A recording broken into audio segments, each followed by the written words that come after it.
ए गोरी सुना ना, दिलवा में बस गईलू तू, जैसे मेलोडी के सवार ओइसन ही लागेलू तू।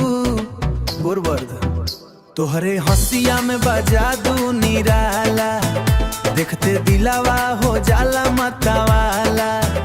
गोरी तोहर अदावा बड़ी प्यारी, चॉकलेट से मीठ बा तोहारी।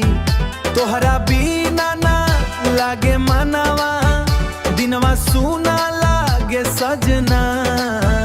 तोहरे प्यार में दिल खो गइल, मेलोडी खाके जैसे मजा मिल गइल रेशम।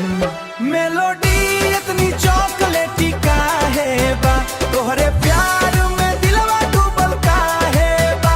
एक बेर हंस दो ना जानू रानी, दिलवा बोले तू ही जिंदगानी दे बखटलेस।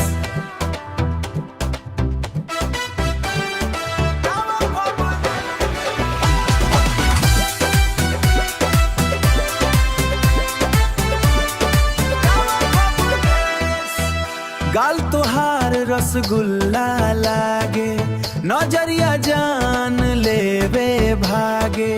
डीजे पे जब तू कमरिया हिलावेलू, पूरा शहर के पागल बनावेलू।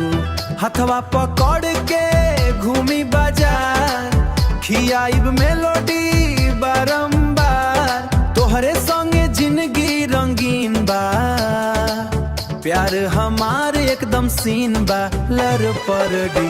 मेलोडी इतनी चॉकलेटी काहे बा, तोहरे खूबी ना दिल रोवे काहे बा। रात भर तोहरे सपना आवे, दिलवा बस तो कहीं चाहे है स्टाहे खेत फटलेस।